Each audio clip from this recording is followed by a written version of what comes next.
We are live. Welcome, guys, back to another edition of the Earle Sports Bet Show. I'm Timothy Earle.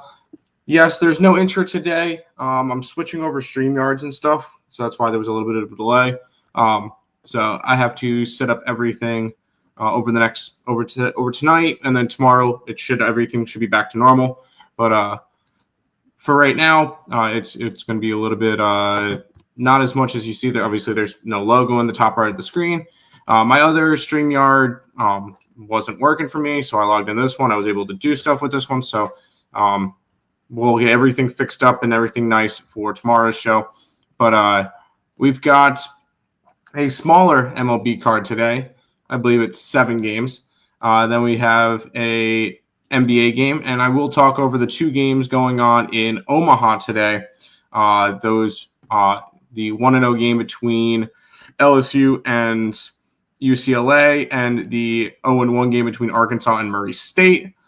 So there will be plenty of games to talk about today, and then we'll go from there.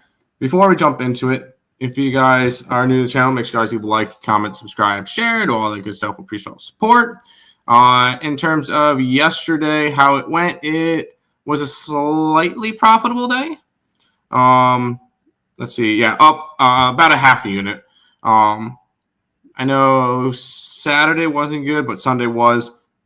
Yesterday, under in the Connecticut Sun game was a winner. 3 losers in a row with the Tigers run line, the Toronto money line, and the Nationals run line. But then won 3 out of my last 4 bets tonight with the Colorado Rockies plus 2.5, the Oakland Athletics money line, the San Diego Padres money line, and have the loser with the Cleveland Guardians. But we got plenty of games for today that we get to talk about. So we'll go ahead and jump into it. I'm going to pull this up for me over here. Cool. So we could put stuff up on the site. We will start off with the Omaha games because I'm just going to try to run. I'm going to run through those quickly. I did a free pick video on this one on ESB last night. So if you guys wanted more in depth, I guess that would work too. But Arkansas and Murray State. Arkansas obviously was the pre-favorite for the entire Omaha before the thing started. And they lose 4-1 to LSU in their opening game. Just a really solid pitcher performance by Cade Anderson for LSU. On the opposite side, Murray State, one of those miracle runs that they got into. Omaha, they lose 6-4. They made a little bit of a comeback. They were down 6-0 in that opening game. But when I looked at this one, the spread on this one is 3.5. And I did grab Murray State plus 3.5. Although I will say when I put out my bracket for Omaha, I was on I am on Arkansas to win, obviously, this game. I have Murray State going 2 in Q. But I think this is going to be a lot closer of a game. And, man, Murray State has the opportunity to do the most funniest thing today. But I will be taking Murray State plus 3.5. I just think this one's going to be a little bit closer than people think, which will allow us to jump into this one, which is when I actually think a dog's going to win, LSU and UCLA. LSU is minus 315. 9.5 is your total. There's 2 teams that are currently undefeated through regionals and super regionals in Omaha so far. Coastal Carolina last night made it to the 2-0 bracket. And then UCLA has been undefeated as well. UCLA looked good. And I personally picked UCLA to make it to the College World Series to face off against Coastal. So, yes, I am on UCLA today. Give me UCLA. I got them at plus 220. They're 230 now. I don't care. I think it's a good spot for them. So I'm going to be signing up for UCLA Moneyline. Those are your 2 Omaha games for today. Now let's go ahead and head over to what everybody loves, and that is the MLB. We'll start it off with a matchup between the Phillies and the Marlins. Pick'em game here. Phillies slight favorite with a total of 8.5. Why is it a pick'em? Well, Sandy Alcantara is going for the Marlins, and Mick Abel is going for the Phillies. Mick Abel has pitched in 3 games so far. He's allowed 3 earned runs in those 3 games. 4 earned runs. 3 of them came in the last one. 4 earned runs total, 3 walks, 14 strikeouts, and 15 1/3 innings pitched for one of the top pitching prospects for the Philadelphia Phillies. On the opposite side, we got Sandy Alcantara, who's slowly making his way back after having a disastrous start. In his last 2 starts, he's combined 12 innings for 2 earned runs and 7 hits and 10 strikeouts. Sandy is starting to get semi-back. He's pitching a lot better as of late, and I do think he's going to be able to pitch well in this game as well.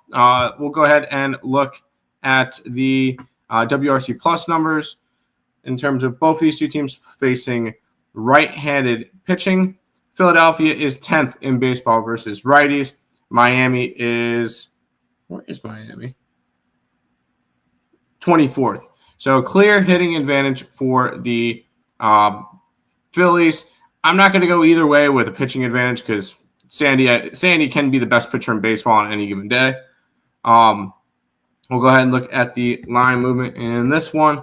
And this line opened up at Philly minus 125, and it's gone towards Philly minus 107.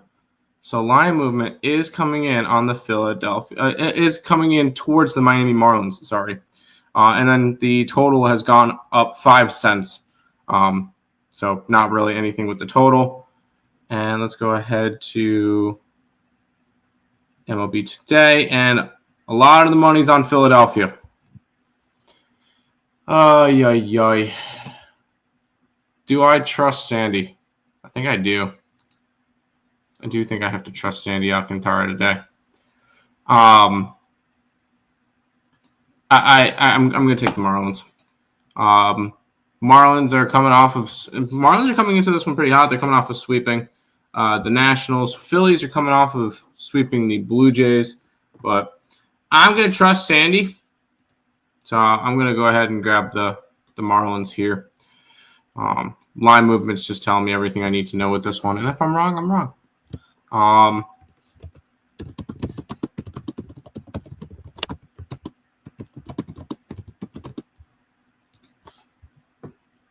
There we go. No, 446 never speaks the truth. Stop it. What up, my guys? Let's get it. Let's cash today. Hit the like button, people. Show some appreciation. Subscribe and share. Timmy, you know the rest of the same, my dog. Yes, MLB. Money, money, money. Let's get it. OKC trifecta today. I haven't really looked at it all that much, but we will probably look towards them. Yes, this line does scream Miami. Sandy pitches good. I think he does. I think both of them, honestly, I think the under could be a play too. I think both of them can pitch well. WNBA is rough. Well, luckily we don't have to worry about it today. There's no WNBA games today. So, go Tigers, go Mets. There you go. Let's keep on rolling. How about them Colorado Rockies yesterday? A 10-1 win versus the Braves. Sweeping the Rockies isn't for everybody. Haha, fuck you, Braves. Anyways, the Colorado Rockies are throwing Kyle Freeland. Irving is going for the Nationals. Freeland this year, just like everybody on this Colorado Rockies staff, has been awful.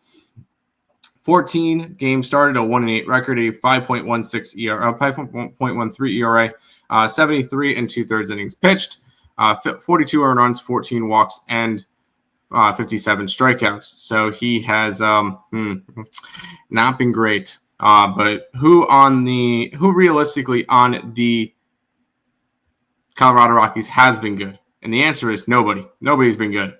So I'm not going to trust that at all. On the opposite side, Jake Irving's been a middle of the rotation guy. 14 starts, 5-3 record, 4.21 ERA, solid enough. 83 and a third innings pitched, 39 earned runs, 25 walks, 54 strikeouts. He's been good. I like Jake Irving. Now, who's not been good is the freaking Nationals. They are 1-9 in their last 10. Let's go take a look at the hitting stats. I can already tell you that the Colorado Rockies are dead last in both categories, hitting versus righties and hitting versus lefties.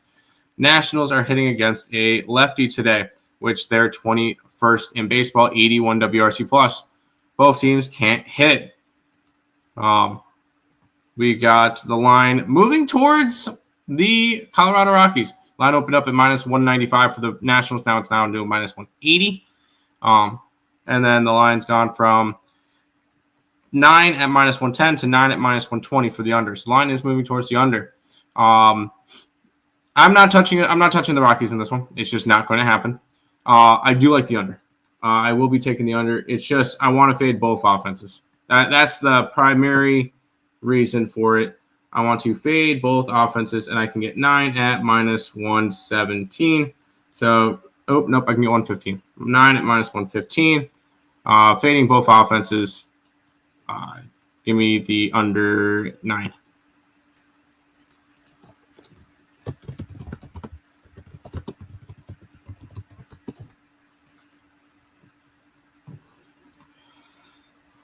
Suppness. I hit the Chicago White Sox and Colorado Rockies first 3. Nats, LA killed your parlay. I liked over in the Arkansas. Over 9, but not 10.5. I love LSU. Are you doing? Are you against you? Okay, that one. It's more of I'm a lot more on UCLA than I am fading LSU. So Rockies money line. Yeah, good luck with that one. How do you fade both offenses when the bullpens are so much worse? When both teams can't – when the Colorado Rockies against right-handed pitching is 75 WRC plus and the Nationals are 81 WRC plus, both of them are way below average hitting. I don't care what the bullpens are doing if they can't hit. So, no, I'm not really fading the bull – I'm not really backing the bullpens. I'm fading the offenses. So, let's head to the next one. We get – the Yankees hosting the Angels. Yankees after getting swept by the Boston Red Sox, which actually, hold on. I'll just, could I mention that real quick? Rafael Devers to the Giants, seeing that neither one of those two teams are playing today. What the heck was that? Did not expect to see that one coming. Maybe I might do a video on that in the next couple of days, but Jesus. And I will say the Red Sox got hosed. It was a salary dump, but they didn't get anything in return. Anyways, the Yankees coming off of getting swept by the Red Sox, minus 200 favorites, 8.5 is your total. Soriano versus Clark. Soriano this year has been a consistent arm for this rotation. 14 starts, a 4-5 record, 3.86 ERA, and 79 and third innings pitched, 34 earned runs, 39 walks, 64 strikeouts. He has been a solid innings-eating pitcher, and that's all they need from him. On the opposite side, you got Clark Schmidt, who has been another one of those middle-of-the-rotation guys that's been good too. 10 starts, 3-3 record, 3.6 ERA, 55 innings pitched, 22 earned runs, 24 walks, and 57 strikeouts. So Clark Schmidt, both of these guys have been solid enough. Both of them are righties. Let's go take a look at their hitting stats. The Yankees are 122 WRC plus, which is third in baseball. Angels are 96 WRC plus, which is 23rd in baseball. Hitting advantage, Yankees. Pitching advantage, probably towards the Yankees right now. Oh, didn't want to click on that. We look at where the money is coming in on that one. That's not actually a pitching matchup there. Line's actually moving 10 cents towards the Angels. Since I've typed it up, it's gone from minus 200 to minus 190 for the Yankees. And the line has moved 20 cents towards an under in this one. With all the money coming in on the Yankees and everything, it's Angels or nothing. I'm not going to touch this game. I just don't feel the need to. So this one's a pass. I could see an under. I could totally see an under in this game. This one should be a fun one, though. The Orioles and the Rays. The Rays are coming off of sweeping the Mets. And a total of 8.5 in this game. We got Zach Eflin taking on Ryan Pepiot.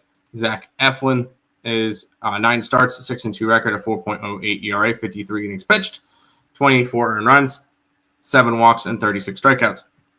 He's been good. On the opposite side, we got Ryan Pepiot, which has kind of worked as their ace this year. I remember he was their opening day starter. 14 starts, a 3-6 record, a 3.31 ERA, 81 2/3 innings pitched, 30 earned runs, 24 walks, and 73 strikeouts. He's been solid enough. Both of them are righties. Let's go take a look at what they're hitting. Baltimore, 7th in baseball. Tampa Bay, 8th in baseball. So both of them have good offenses versus 112 and 111 WRC plus, respectively, against right-handed pitching. We take a look at where the line movement's going. Line has gone from plus 113 to Baltimore being a pick'em. And the line's gone from 9.5 at plus 105 to 8.5 at minus 115 for the over. If their money's, I am taking the Baltimore Orioles today. And I'm gonna ride with that. The line movement's just kind of telling me what I need. And I'm actually gonna go run lining this. I can get plus 160 on the Orioles run line. I'm taking a little bit more of a shot here. Letdown spot for Tampa Bay after big sweep versus Mets. Orioles run line. Let's get it. Rays. Yeah. Marlins. Yes. Orioles. Yes. Let's get it. We got 3 more MLB games to go. We got the Red Sox and the Mariners. The Mariners minus 185. 7's your total. Sorry, I did remember. Boston, now I can talk about it more. Boston was playing today, and they're going to be without Rafael Devers, who was traded. I don't understand that one. The pieces they got back for it didn't make sense. The only reasonable thing I could say is it was a salary dump. So with all that being said, who's to say Boston doesn't sell more at the deadline? Although they're a game over 500 and they're doing this already. It's got to be something more. I know there was a little bit of not bad blood, but like drama going on in the locker room. But this is a Boston Red Sox team that's what? How far back are they for a wild card spot? A half a game back for a wild card spot now, after winning 5 in a row, and that's just crazy. Although I don't have a pitcher for the. Do we have a pitcher? It is Logan Gilbert today for the Seattle Mariners and Lucas Giolito. Gilbert 1-1 so far this year, 2.37 ERA in 6 starts, 30 and a third innings pitched with 44 strikeouts. When was the last time he pitched? Because I haven't seen his name in a while. I don't want a game log. Last time he pitched was on April 25th. April 25th. So it's been over a month and a half.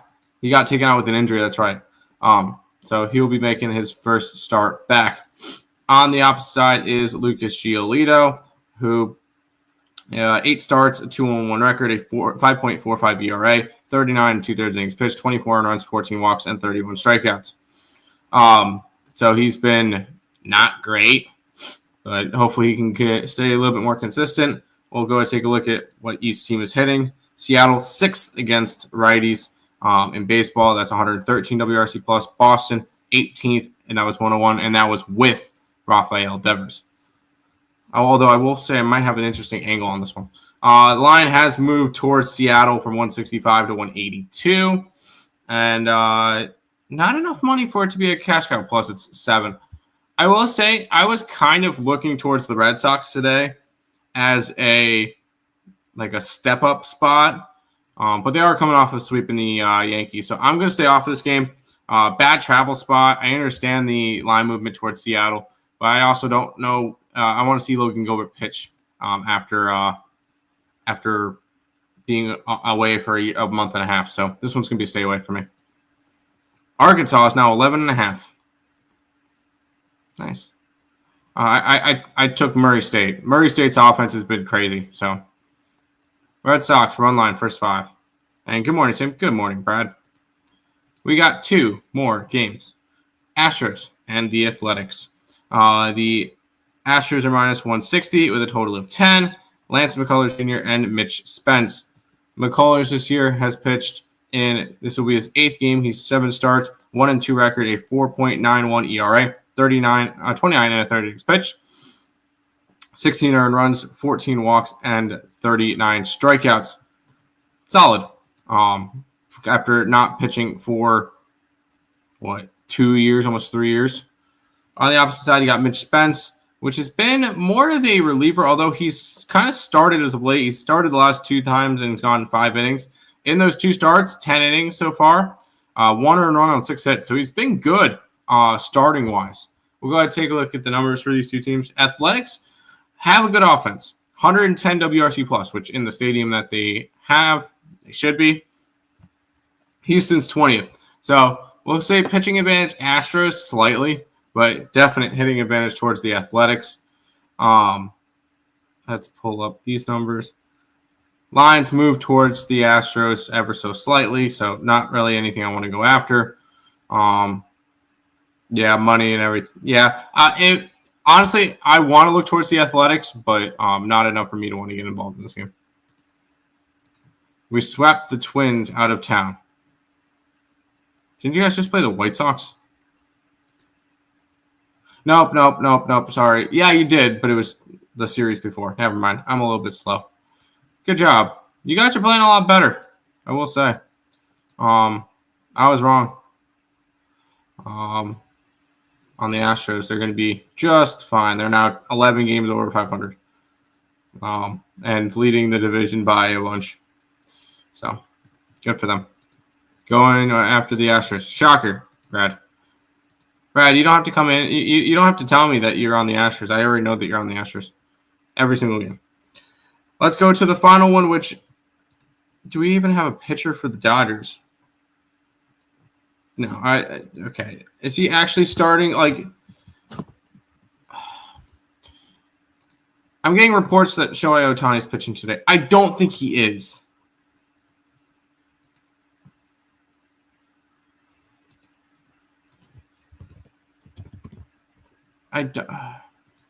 Is Ohtani actually pitching today?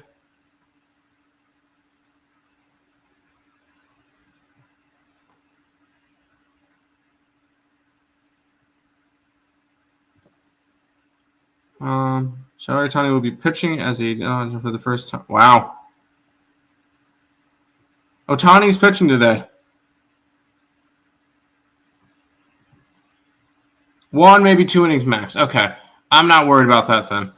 We'll treat it as a bullpen game. Dylan Cease versus a bullpen game for the Dodgers. It's going to be Ohtani. But Cease has been good this year. 4.28 ERA. 14 starts, 2-5 record. 75 and 2/3 innings pitched, 36 earned runs, 28 walks, and 96 strikeouts. I really like those strikeout numbers for Dylan Cease. As we mentioned, it's Ohtani, which he's going to go 1, maybe 2 innings max, so I don't really care. We'll just look up the hitting stats for the Dodgers versus righties, which shock is number 1 in baseball. So there you go. Let's take a look at the betting on this one. Lines moved 4 cents to the Dodgers, but it's not really anything crazy. There's not really a lot of ticket numbers for it just because the pitching situation for the Dodgers. I kind of just want to take the Padres here. I'm going to just take the Padres here. That's what I'm going to do. I can get plus 132.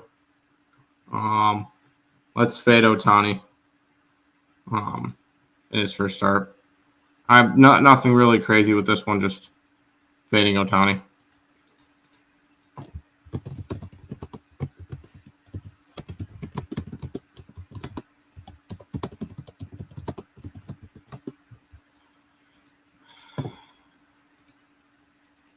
Yep, I got it. Yep. Just stop by to say hello to everyone and good luck. Same to you. Good night, Munchie. Good luck to you as well. Let's go ahead and head to the NBA where we have the let me click actually the banner in. There we go. The Pacers and the Thunder in game number 5 of the series. It's tied up 2-2. This is back in Oklahoma City. They're 9.5-point favorites with a total of 224.5. This line opened up at 9, and it's gone towards the 9.5. And it's pretty. It was a 9 for all of 3 minutes, So nothing crazy. And then the total has gone from 222.5 all the way up to 224.5. So that's interesting to see there. I will say the handle and everything is even. Although more people are betting, 51 to 49 in terms of the handle, but 75% of the bets are on the Pacers, which makes me lean towards the Thunder.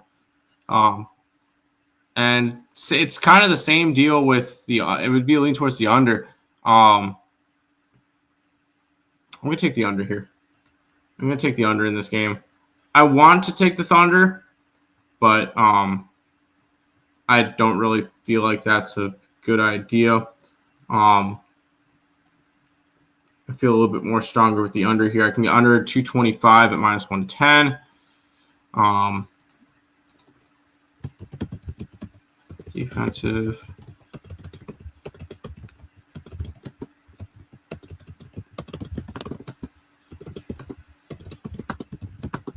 Give me the under here. Between the Pacers and the Thunder. Duh! Yankees lose. I know. Isn't that the best when they lose? Like it makes everything better. But that is everything for today's card. I know it's a very, very short card. Pacers plus 330. I'm rooting for the Pacers. I would love to see the Pacers beat the Thunder. I just don't see it happening. But that's going to do it for this edition of the Earle Sports Bet Show. I know it's a little bit of a shorter one, but when you only got 7 games and a couple of pitching weirdness, and that's what we're going to roll with. We got 4 plays in the MLB and then the NBA game. So that is everything for today. I'll be back again tomorrow. There'll be a lot more setup tomorrow. So I'll see you guys then. Peace out.